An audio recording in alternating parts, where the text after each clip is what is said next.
오늘은 37번째를 맞는 60 민주항쟁 기념일입니다.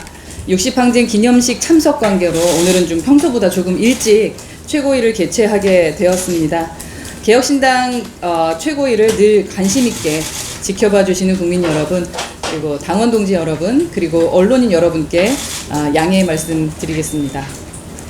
지난해를 돌아봅니다. 지난해 60 민주항쟁 기념식에는 정부 여당 관계자가 아무도 참석하지 않았습니다. 행정안전부가 주최하는 행사인데도 행안부 장관조차 참석하지 않았습니다. 60 민주항쟁 기념일이 국가기념일로 지정된 후 처음 있는 일입니다. 기념식을 주관하는 민주화운동 기념사업회가 윤석열 정권 퇴진을 도호로 내건 어느 집회를 후원했다는 이유 때문이었습니다. 그런 집회인 줄 몰랐다. 곧장 후원회를 취소했다고 기념사업회가 해명했는데도 막무가내였습니다. 옹졸하게도 60 기념식 행사에 정부 여당 관계자가 모두 불참했고 기념사업회에 대한 특별 감사를 실시했습니다. 임원을 중징계하고 보조금을 환수하는 조치까지 취했습니다. 그 뒤로 윤석열 정부가 보인 행보는 기상천외합니다. 갑자기 육군사관학교에 설치된 독립군 영웅 흉상을 철거하겠다고 하더니 덩달아 국방부도 청사안에 설치된 홍범도 장군 흉상을 철거하겠다고 선언했습니다. 지난해 8.15 기념사에는 윤석열 대통령께서 공산 전체주의를 맹종하는 반국가 세력을 운운했습니다. 8월 28일 국민의힘 연찬회에서는 제일 중요한 것은 이념이라고 강조했습니다. 그리고 10월 서울 강서구청장 보궐선거가 실시됐습니다.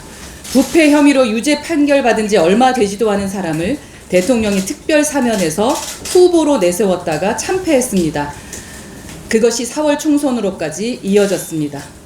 윤석열 대통령은 언제나 이렇게 오락가락 좌충우돌 하십니다.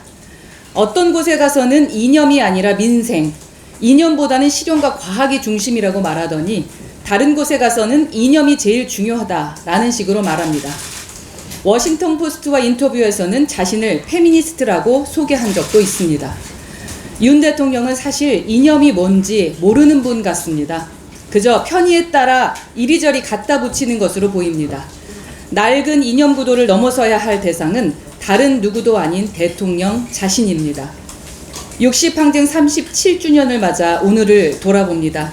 한쪽에서 30에서 40년 전 학생운동을 잠깐 주도했다는 이유로 아직도 그것만 명함으로 삼아 4선, 5선 국회의원직을 이어가는 사람들이 있습니다.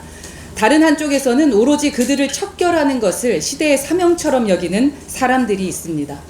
양쪽의 고래싸움의 국민은 안중에도 없습니다. 개혁신당은 1980년대 이후에 태어난 당원과 지지자들이 많습니다.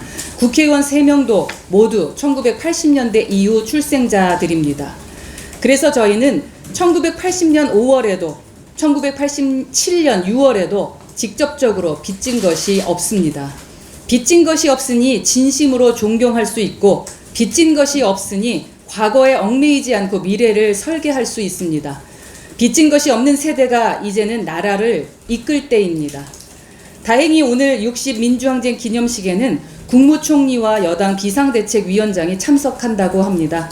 저도 개혁신당 대표로서 참석할 것입니다. 6월 민주항쟁의 뜻을 어느 정당보다 미래의 가치로 밝혀나가는 개혁신당이 되겠습니다. 보수와 진보를 넘어서 대한민국을 바꾸는 개혁신당이 되겠습니다.